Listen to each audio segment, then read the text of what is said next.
SK텔레콤 이 유심 정보 유출 사태, 이게 기본적으로 금전적 이익을 목적으로 한 게 아니라 국가 안보적인 접근의 해킹 아닌가. 이거가 만약에 금전적 목적이라면 아마 일주일 내로 다크웹에 매물로 올라올 거다. 그리고 피해자가 생길 거다. 그런데 한 달이 지난 지금까지도 피해자 신고하는 사람도 없고 다크웹에 계속 모니터링하고 있는데 매물도 안 올라왔어요. 그 얘기는 노리는 것은 금전적 목적이 아니고 정치적 목적이구나. 여러 가지 정황으로 보면 중국이 정치적 목적으로 해킹을 했다. 중국은 해커가 사실은 20만 명이나 있다고 알려지고 있고, 중국 해커가 한국을 이번만이 아니라 또 노릴 것이다. 당연하죠. 앞으로도 계속적으로 할 겁니다. 가장 큰 문제는 중국의 사이버 위협이다.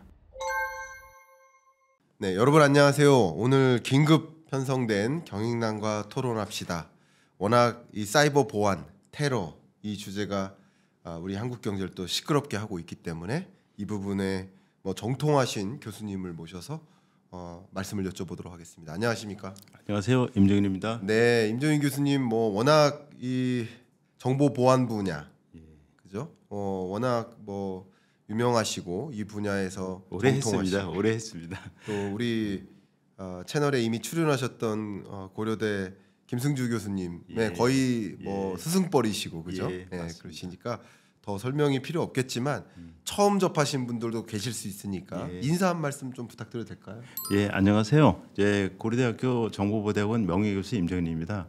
고대에서 36년 교수를 했는데 사실은 이제 3년 전에 정년퇴직을 했고, 박근혜 대통령 때는 안보특보를 했고, 지금 윤 정부에서는 사이버 특보를 했고, 그 전에 개인정보보호위원회 위원도 했고, 대검 디지털 수사 자문위원장도 했고, 그 다음에 사실 정보보호 학회 그리고 디지털 포렌식 학회 처음 발기 멤버고 둘 다 회장을 했습니다. 네.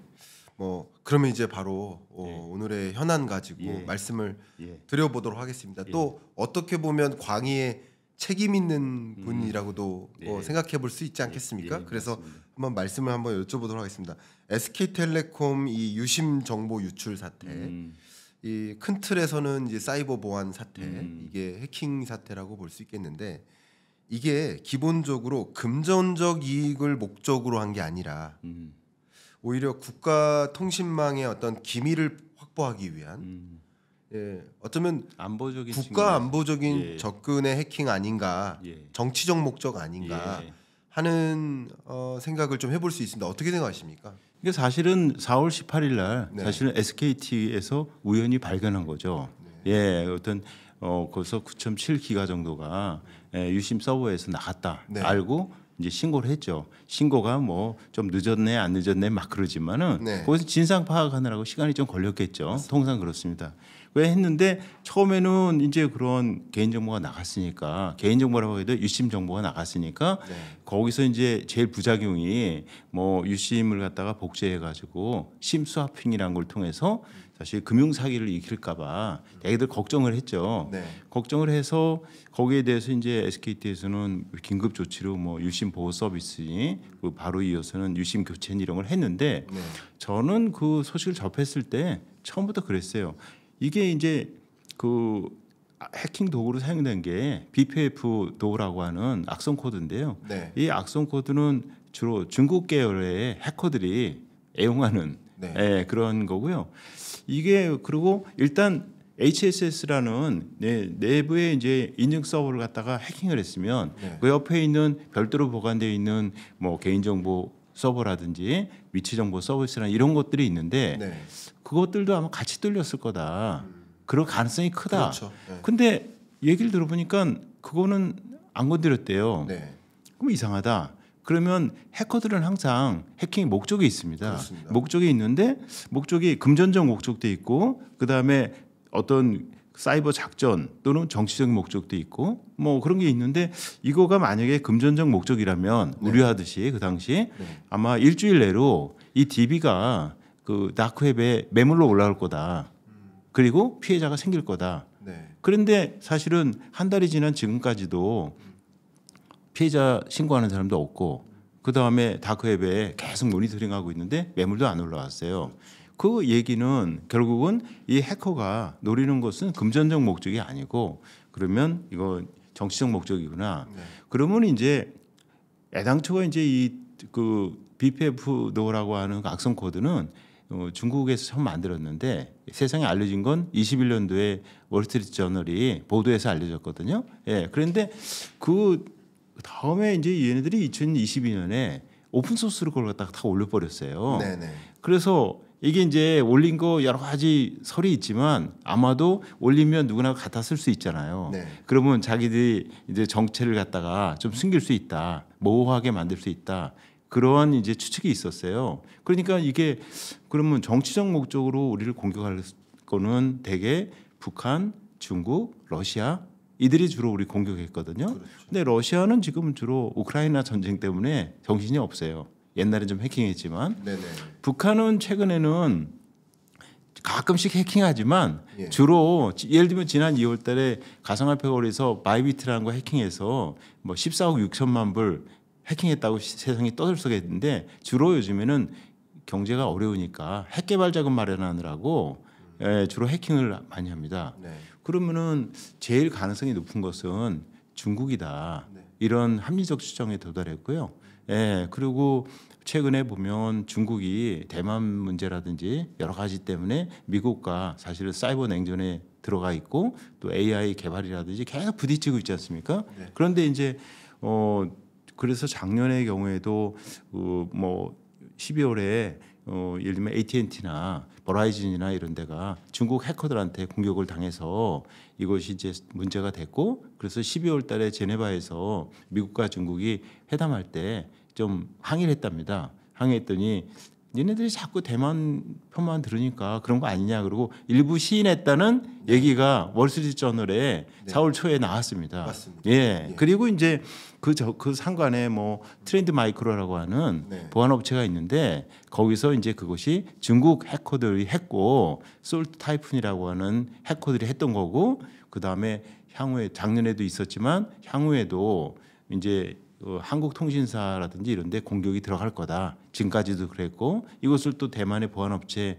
팀 T5랜드에서 얘기했거든요. 그래서 이것이 여러 가지 정황으로 보면 중국이 정치적 목적으로 해킹을 했다.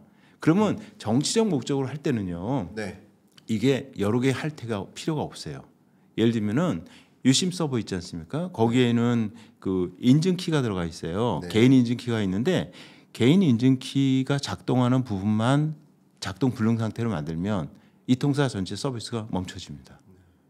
그러면 중국은 보면 되게 오바마 대통령 시절부터 계속해서 통신, 기간통신, 금융, 항만, 전력 이런 크리티컬 인프라스트럭처에 공격을 해서 일시에 뭐 예를 들면 악성 코드를 깔아놨다가 만약에 전쟁에 준하는 거죠. 네. 사이버 폭탄을 갖다가 터뜨려서 그러한 기반 시설을 망가뜨리는 거 이게 목표이기 때문에 사실 뭐 여러 개 있는 뭐 개인 정보나 등등이 있지 않습니까? 털 필요도 없어요. 네. 예. 말씀 정말 감사하고요. 그 주셨던 의견에 대해서 저도 몇 가지 생각들을 정리해 놓은 게 있었는데 코멘트 주셨던 것처럼 어쨌든 이 이슈가 금융 사기로 나타난 사례가 아직 없고, 그죠? 1번. 예. 두 번째는 만약에 이게 금전적 목적이 있었다면 SKT에다가 막대한 금전적 요구를 하지 않았을까? 예, 맞아요. 분명히 예. 이걸 성공했으니까 요구하든가 그쵸. 아니면 다크웹이라는 데다가 매물로 올렸든가. 그렇죠. 예. 그러니까 그런 여러 금전적 조치나 사기로 불거지지 않았으니까 그러니까 우리는 합리적 추정으로서 정치적 목적에 있다라고 또 생각해 볼 수 있고요. 예. 그리고 교수님께서 아까 말씀 주셨지만 이미 중국에서 미국 인프라 해킹 관여에서 이례적으로 인정했었던 사건이 있었습니다. 네, 맞아요. 그때 왜 그렇게 인정했냐면 미국이 자꾸 대만 문제를 두고 뭔가 관여하려는 움직임들이 강하게 나타나니까 그것에 대해서 경고성의 신호를 보낸 것이라는 그 당시에 인정하는 대만 문제에 대한 경고성 해킹이었다라고 표현했었던 바가 있지 않습니까? 예, 그건 아마 맞습니다. 기사화돼서 많은 분들이 접했을 겁니다. 그 문제가 그리고 네. 얼마 전에도 주한미군 사령부도 그랬지만 네. 한국의 주한미군이 있지 않습니까? 주한미군은 사실 북한을 막는 데만 쓰는 게 아니라 중국을 포함한 이게 아시아의 어떤 안정 여기에 쓰는 거다. 다만 기지가 평택에 있다. 그렇죠. 이런 얘기를 했거든요. 네. 그러니까 중국 입장에서 보면 만약에 유사시에는 주한미군이 대만 방어를 위해서 투입될 수도 있거든요. 네. 그럼 투입된다고 하면 그거를 지체시켜야 되잖아요. 네. 그러려면 한국의 인프라, 통신, 그 특히 항만, 이 평택항이나 부산항 이런 데를 마비시키면 되거든요. 근데 그거 마비시키는 게 생각보다 쉬워요. 맞습니다. 예, 항만 크레인들을 셧다운 시키면 되거든. 네. 그게 다 중국제야. 지금 현재 우리가 이런 사이버 보안에 대한 뭐 저도 많이 부족하지만 사이버 보안에 대한 정보나 이해가 좀 부족한 편입니다. 예. 뭐 물리적 보안에 대해서는 조금 더 강하겠지만 사이버 혹은 이 디지털 사회를 만난 시간적 경험이 많지 않기 때문에 그래서 이제 정보 교환을 많이 해주셨으면 좋겠다라는 생각인데 예. 제가 하나 또 질문 드릴게요. 글로벌리 봤을 때 예. 이런 통신사 해킹 사례 아까도 살짝 말씀 주셨지만 어떤 사례들이 있었는지 한번 말씀해 주실 수 있을까요? 이 통신사는 예. 지속적으로 계속 왜냐하면 통신사는 우리 디지털 사회에 있어서 가장 기본 인프라지 않습니까? 기본 인프라기 때문에 예를 들면은 가장 최근에 보면 러시아하고 우크라이나하고 2022년 2월 24일 날 전쟁이 벌어졌는데요. 벌써 3년이 넘었지 않습니까? 그날 전쟁 2시간 전에 우크라이나가 사용하는 이러한 위성 인터넷이지 않습니까? 네네. 그것이 셧다운됐어요. 그러니까 일단 통신 기반부터 무너뜨리거든요. 그러니까 마찬가지로 우리나라 통신사들 계속 해킹당하지 않습니까? 네. 근데 그것이 금전적 목적도 있지만 한편으로는 이들이 통신사의 어떤 우리가 예비 어떻게 보면 훈련했듯이 네. 우리가 어느 정도 여기 셧다운 시킬 수 있는 능력 확보를 위해서 해킹을 계속 하는 거예요. 네. 예, 그래서 미국의 경우에도 지금 말씀 작년 12월 달에 뭐 버라이즌 이런 데뿐만 아니라 네. 오바마 대통령 시절에서 한 2008년부터 지금까지 계속 통신사들이 해킹당하였습니다.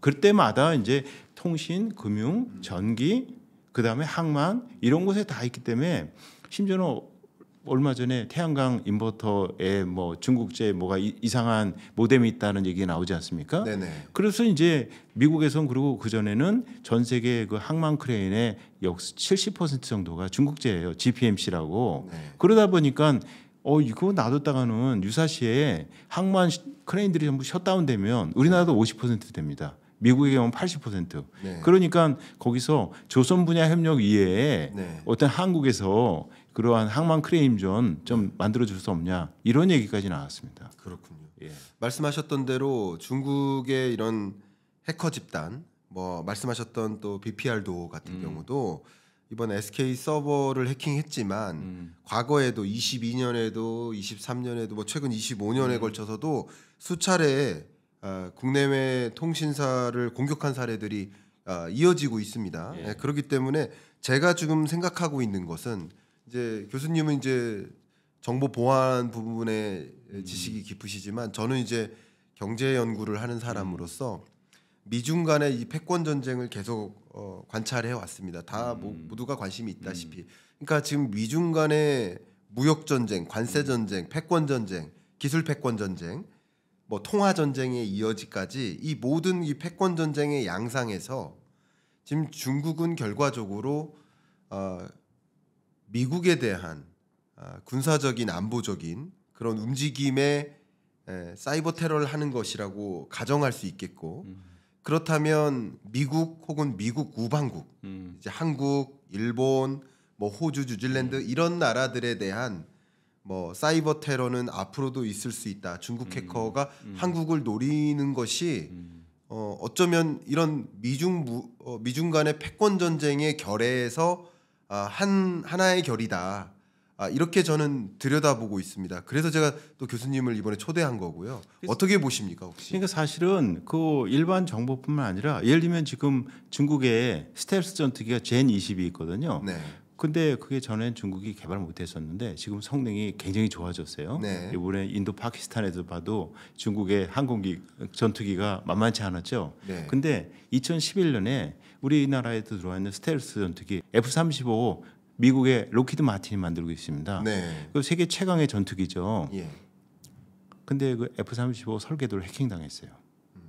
근데 나중에 중국으로 결국은 했고 F-35 설계도가 나갔는데 결국은 젠20이 나간 설계도하고 상당히 여러 가지 재원이나 등등이 유사하다. 그래야지 미국에서 발끈한 적이 있습니다. 네.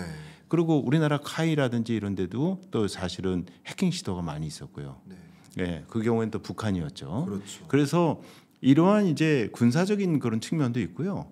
또 한편으로 보면 우리가 지금 걱정되는 게 지금 디지털 트랜스포메이션을 넘어서 지금 AI 트랜스포메이션 아닙니까? 네. 뭐 그러니까 지금 제조 공장들도 전부 디지털, AI, 그렇죠. 그다음에 로봇 다 들어가지 않습니까? 네. 이게 다 해킹을 당할 수 있거든요. 그렇죠. 그러면 그 내에 예를 들면은 뭐 반도체 설계도라든지 이것뿐만 아니라 공장 자체가 셧다운될 수 있어요. 그렇죠. 그러니까 우리 한국 같은 경우에는 미국을 중심으로 한 AI 트랜스포메이션 또한 디지털 트랜스포메이션에서 서플라이 체인에서 굉장히 중요한 역할을 하고 있는데 네. 제조라든지 반도체라든지 조선 이것들이 전부 다 상대방 입장에서 보면 자유세계를 혼란에 빠뜨리려면 미국을 중심으로 한 이 경제계를 생태계를 갖다가 혼란에 빠뜨리려면 한국이 상당한 목표죠.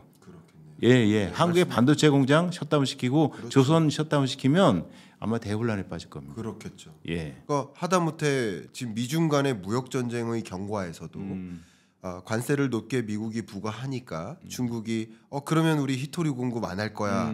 히토리 공급 차단이라는 전략까지 내세웠는데 결과적으로는 미국에서 생산이 이루어지지 않도록 하는 그런 제도적 장치를 도입한 거 아니겠습니까? 맞아요. 그렇게 위협한 건 아니겠습니까? 예, 맞아요. 근데 당연히 사이버 테러로 한다면 그러니까 중국에서 공장을 자꾸 줄이고 가동을 줄이고 중국에서 공장이 빠져나가고 미국에 자꾸 제조 기지가 옮겨가고 그런 현상을 바람직하게 중국 입장에 보지 않기 때문에 예. 어쩌면 히토리 공급 차단 여부를 떠나서 그냥 사이버 테러를 해서 제조 기지가 작동이 잘 안 되는 삐걱거리는 일들의 사례만 몇 개 남겨놔도 예. 기업들은 그 고민이 굉장히 깊어지거든요. 그러니까요. 그래서 이게 경제 안보 문제입니다. 네. 예, 사이버 테러를 통해서 네. 사이버 공격을 통해서 경제에 굉장히 큰 영향을 미치기 때문에 네. 요즘에 경제 안보라는 얘기를 많이 하지 않습니까? 그렇습니다. 네. 경제 안보 문제가 되버렸어요. 경제안보다. 예. 네, 이런 어쨌든 교수님의 진단도 그렇고 저도 그렇게 보고 있지만 지금 이런 움직임은 물론 이 SKT라는 이 민간 기업이 잘못하거나 부족한 부분이 있겠죠. 예. 있겠지만 큰 틀에서 국가적인 안보 시스템에 부족한 부분이 드러난 부분일 수도 있고 맞아요. 이 전체 기류를 보면 미중 간의 무역 전쟁 혹은 패권 전쟁 하에 있는 하나의 사안이다라고 생각해 보면 이 진단을 잘 달리 해 보면 어떤 식으로 우리가 대응하고 해결해야 될지를 또 달리 방향성을 만들 수도 있거든요. 맞아요. 그래서 저는 이 부분을 좀 논의해 드리고 싶은 건데 예. 그럼 가볍게 이 질문 드리고 싶습니다. 중국 해커가 한국을 이번만이 아니라 또 노릴 것이다. 당연히 노리죠. 당연한 것이다. 예, 당연하죠. 앞으로도 그렇죠. 계속적으로 할 겁니다. 계속적으로 할 겁니다. 그러니까 지금 이 사안을 놓고 대응하는 그 방향성은 물론 민간 기업의 안보 문제를 더 철저히 하는 그런 것들도 다 대응이겠지만 국가적으로 국가정보기관이 나서서 이 보안 시스템을 정말 부족함 없이 침투하지 못하도록 하는 그 사이버 테러 위협에 대응하는 체제를 굳건히 하는 것 이거 아니겠습니까? 이 부분 어떻게 생각하십니까? 그러니까 사실은 과거의 어떤 군사적인 측면에서의 어떤 활동은 네. 정보 수집 예. 여러 가지 뭐 예를 들면 위성이라든지 다양한 뭐 스파이를 이용한다는 데서 인텔리전스 측면을 하지 않았습니까? 네. 근데 지금은 가장 어떻게 보면 손쉽다는 표현이 이상하지만 효율적인 정보 수집 그 방법은 사실 사이버 아닙니까? 그렇습니다. 사이버를 통해서 정보를 수집하는 건데 이게 이제 공격 수단으로 변질된 거예요. 그렇죠. 단순한 패시브하게 정보 수집을 넘어서서 공격 수단으로 지금 들어갔어요. 네. 그래서 이 부분에 있어서는 미국의 NSA도 그렇고 중국도 그렇고 북한도 그렇고 러시아도 그렇고 아까 제가 말씀드린 것처럼 전쟁을 하는 데 있어서 제일 러시아 우크라이나 전쟁의 매일 첫 번째 목표가 우크라이나에 위성 운영하는 위성 해킹을 해서 결국은 위성을 셧다운되니까 우크라이나 군의 통신이 마비가 됐어요. 네. 근데 다행히 그때 구세주가 나타난 게 스타링크입니다. 스타링크가 결국은 훨씬 좋아요. 근데 네. 저궤도 위성이라 네. 그래서 저궤도 위성 스타링크를 이용해서 지금 우크라이나가 전쟁을 하고 있고, 그러니까 저번에 뭐 우크라이나가 젤렌스키가 조금 말을 안 들으니까 그러면 스타링크 끊어버린다 이런 협박까지 나오지 않았습니까? 네. 예, 그래서 참 이 사이버라고 하는 것이 지금 우리가 앞으로 AI 트랜스포메이션을 하면은 더 어떤 커다란 임팩트를 미치게 될 겁니다. 네, 말씀 감사합니다. 교수님께서 진단해 주신 것처럼 어쩌면 제2의 SKT 사태, 제3의 SKT 사태 또 올 수도 있기 때문에 그걸 상정해 놓고 대응을 할 필요가 있지 않나 이런 생각을 해 보는데요. 그러니까 사실은 이게 안보적인 문제가 되면요. 네. 사실은 국가가 원래 중심이 돼서 안보를 지켜야 되지 않습니까? 그런데 이제 이 워낙 복잡하고 네. 사이버 쪽에 관련된 이 문제는 인프라를 거의 민간이 80% 이상 갖고 있기 때문에 네. 제일 중요한 건, 그리고 누가 우리에 대해서 공격 징후를 알아내야 돼요. 네. 일단 당하고 나면 그때 늦어요. 네. 그렇기 때문에 미리 능동적으로 막아야 된다. 그래서 국제 협력 있지 않습니까? 네. 미국을 중심으로 한 그런 인텔리전스 국제 협력이 되게 중요하고, 네. 그다음에 이제 능동적인 방어. 그래서 적의 징후가 보이면 우리가 선제적으로 공격할 수도 있는 거고, 네. 국제법이 물론 따르는 거지만, 그다음에 이제 민간 쪽과의 협력 체계를 갖다가 체계화한다는 거. 그래서 미국 같은 경우에도 그런 것을 갖다가 이제 사이버 안보법을 만들어서 잘 실행하고 있거든요. 네. 그래서 우리나라에도 이제 사실은 뭐 사고 나면 뭐 이번에 SKT뿐만 아니라 사실 전에도 보면 KBS부터 어떤 KB 국민은행 다 사고 나지 않았습니까? 네. 예, 사고 날 때마다 그 기업이 보안 뭐 부족하다고 막 야단 맞는데, 네. 보안은 이게 창과 방패의 다이나믹 게임이기 때문에 네. 완벽한 건 없어요. 아, 완벽한 건 절대 없어요. 네, 네. 그리고 항상 제로데이 취약점이라고 해서 생각하지 않았던 취약점이 자꾸 나오고, 그렇기 때문에 이거는 끊임없이 공격과 방어가 반복되는 그러한 다이내믹 게임이기 때문에 능동적으로 해야 되거든요.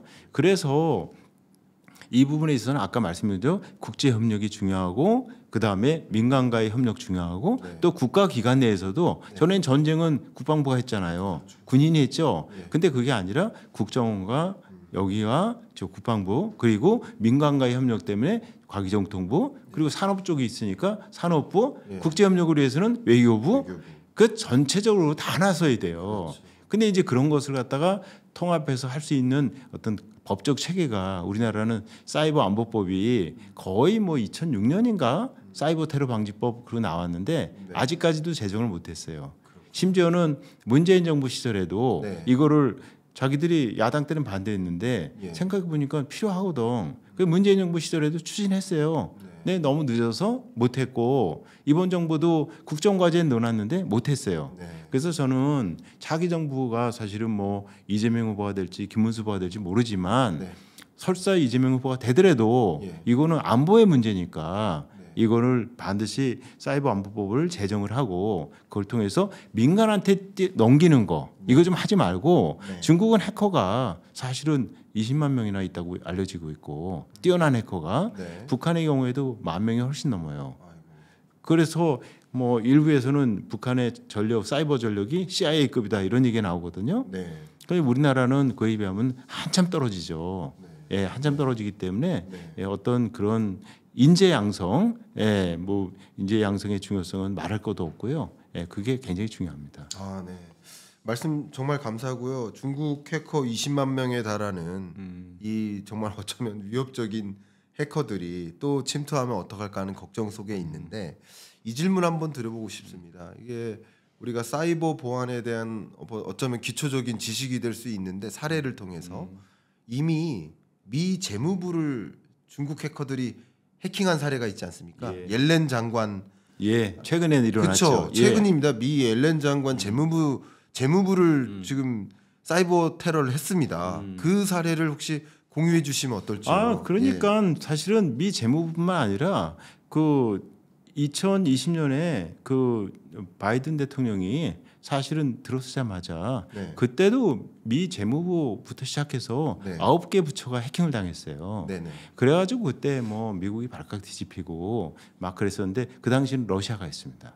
러시아가 했어요. 네. 그래서 사실은 그 서플라이 체인 어택의 일종으로 해가지고 결국은 각 기관들이 사용하고 있는 거기에 네트워크 모니터링 툴이 있거든요. 네. 거기에 취약점을 이용해서 들어와가지고 네. 해킹을 했고요. 네. 이런 거는 우리나라도 2013년에 사실은 행정전산망 문제가 되지 않았습니까? 네네. 그래서 막 며칠 동안 셧다운됐죠. 맞습니다. 그런 것도 다 마찬가지예요. 마찬가지. 그때는 범인이 누군지 네. 사실은 명확하게 사실 우리 밝혀내지 못했고 네. 장비 문제인지 해킹 문제인지 애매하게 넘어갔는데 네. 뭐 해킹 문제일 가능성이 꽤 있는 상황이었고요. 그 당시도.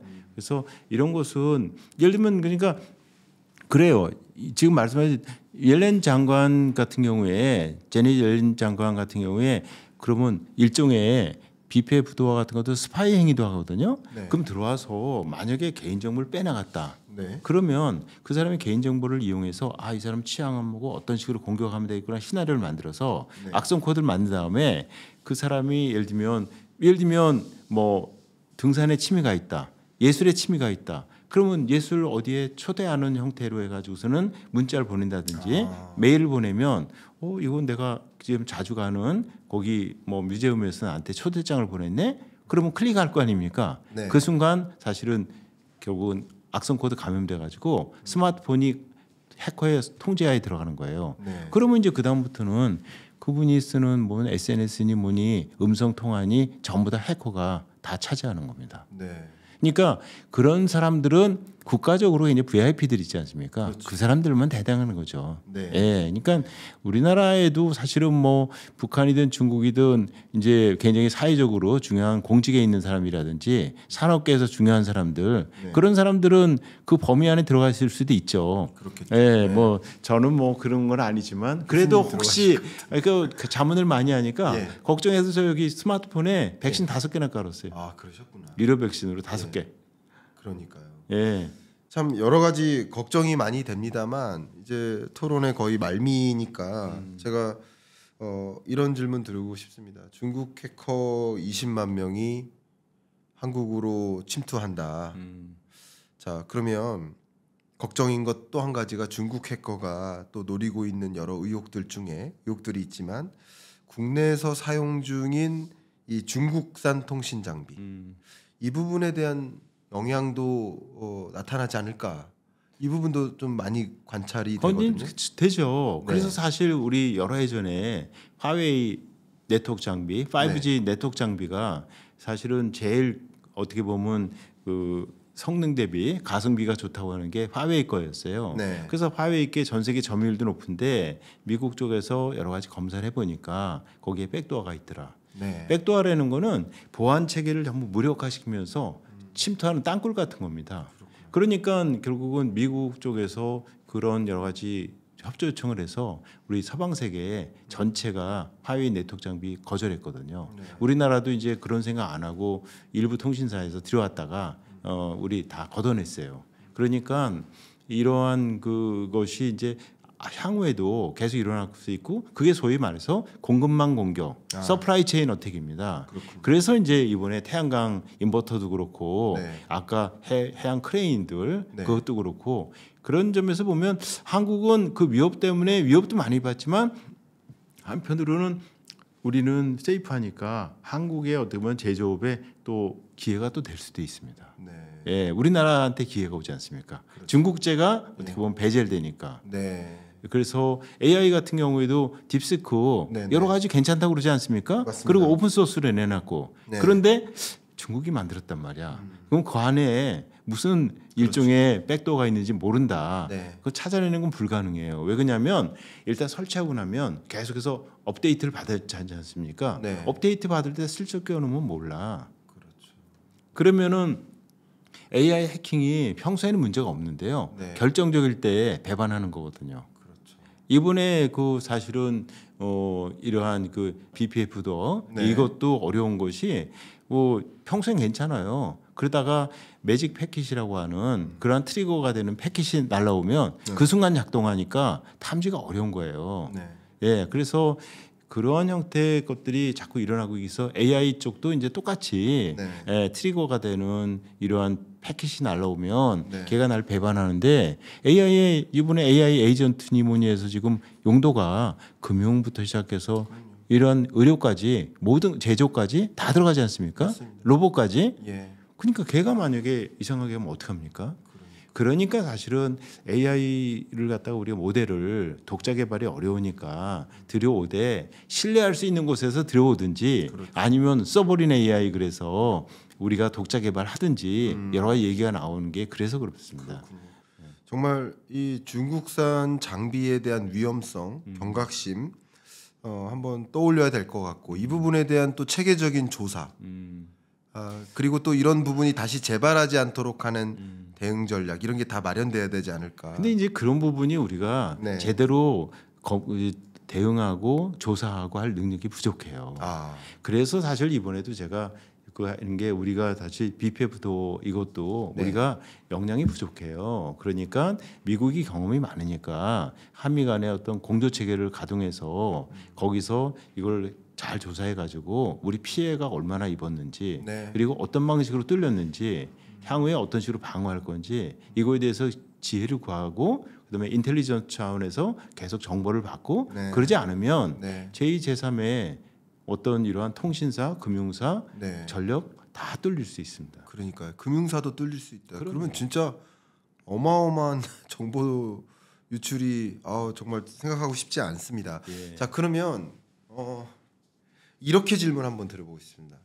그 동안에도 역시 해커들이 다른 해커들이었을 수 있고 출처도 다르고 목적도 다를 수 있지만 과거 통신사 해킹 사례를 잠깐 제가 여기 하나하나 적어봤는데요.